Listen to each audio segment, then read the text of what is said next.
She's hit fast, reacted, acts fast.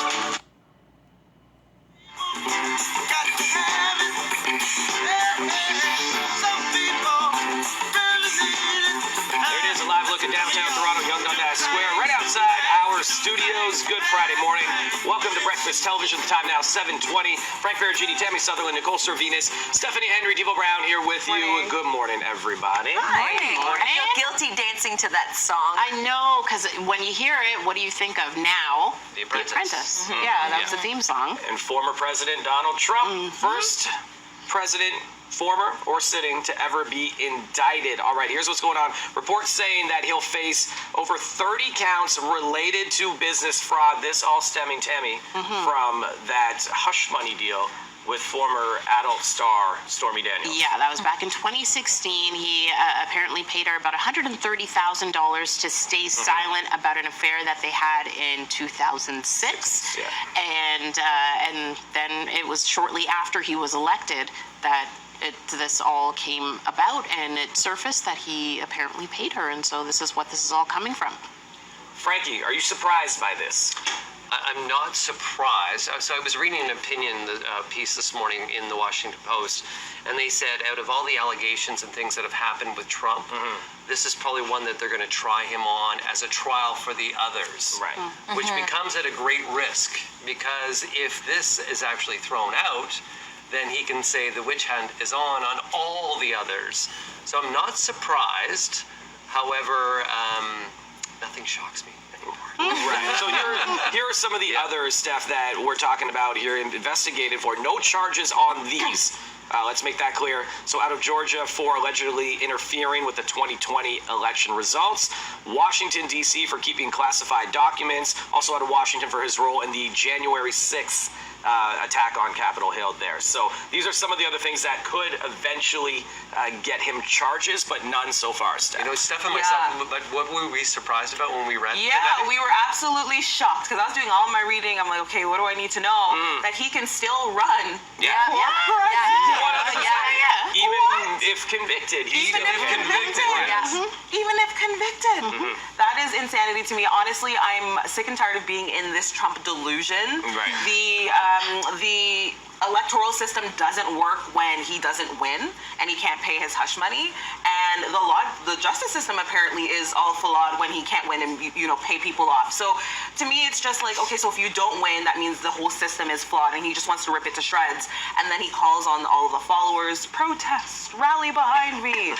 It's just, I'm sick of it. I wasn't very surprised about this, but I'm just going to wait and see, because it seems like this happens and then he gets away with whatever. So there's a lot of concern as well. I was reading that the New York Police Department right now has all been put on high alert because of the concerns with his base, the Trump base that's out there. And even with many of the Republican nominees right now, they almost have to support Trump in a way, because they don't want to push away some of that base from maybe drawing them over for them wanting to win, being the top of the Republican Party. And that seems to be why Mike Pence has kind of gone back and forth on his, initially at the time he was saying, it's awful. Last night though,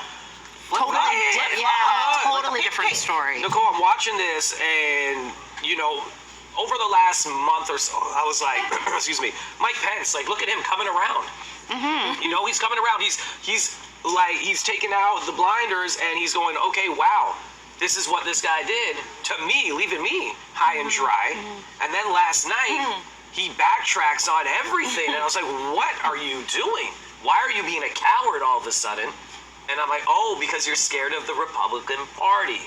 You still want to have some clout in there, in that base, but it's just. And it's sad to say, he's still going to have that base. And that's what's scary, I think, personally, to watch this happen, because he's convinced everyone, this is going to happen, but it's going to be a political charge, It's not going to have anything to do with it, and you need to stand by me, and we need to rally together with the Republican Party.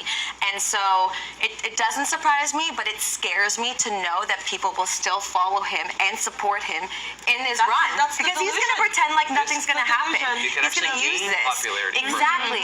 I'm waiting for the photos of him. So there was also, I was watching CNBC yesterday, and they were saying of whether he was going to be cuffed or not when he was officially walked out. And it was a discussion of whether, it's not required. He probably would. People would probably lean on the side of him not wanting to, but I wouldn't put it past him to say, cuff me because I want the photo. Yep. It wouldn't shock me to see him want to be cuffed. Everything turns into a circus with Yes. him, right? Like, we want to tell you a serious news story with this, but you can't because it's Donald Trump. And he will literally look at you and go, it's fake news. That's all he has to say to his followers, and they're going to... He's a master of manipulation, of trying to turn the story and curate it in his best way. And then also he's always pushing in almost where he's almost whitewashing people with saying fake news. And that's just fake. And this is just fake. And just always dismissive. And I always like how he repeats things twice or three times. So Gets people it in hear there. it over and over again. Yes. Yeah. And we were having a discussion earlier this morning about the fact that a lot of times Trump will bring up just Christian values. And this is about an affair with an adult film star. And hush money payments there. There are multiple other accusations that don't follow those, Christian values. But here we as are a defense, talking about it. I was reading, as a defense, there was a previous case where the defense was that the hush money was put out there so that his wife wouldn't find out. Not in terms of political and or business or anything like that. It was more of a personal level that he wanted to be quiet for his own religion. That's still Just wrong, days before though. the election. That makes it better. No, but I'm just saying that the argument will could or But the will argument is, man, I was trying to bury the body so so no one, because So no one would personally I know. don't want them to know. There was You're still another, I burying think the it was body. a senator or another politician in the U.S. that used that as an argument and won. Well, that's a problem. It's a huge problem if that's how you win. Because I didn't want my wife to know. Get out of here with this, man. All right, we're going to see. He could be cuffed this weekend potentially, or into Tuesday is the main day. Yeah. And what's that mugshot going to look like? Yeah, we'll see. Is he gonna give that little smug look, or is he gonna take this seriously? He's going to have a fresh spray tan for it, I bet you anything. There you go. And there's gonna be a press conference, I'm sure, by him at some point this weekend. Absolutely. Yeah, we'll see how it goes. This is not fake news, by the way. This is real stuff, and coming up, real maple syrup harvesting season is in full swing. We're gonna check it out. We saw JP earlier. He's in Durham region. He'll be live from Harlane Farms with all the fun and sweet festivities taking place this weekend. That's at 7:40. Stick around for that.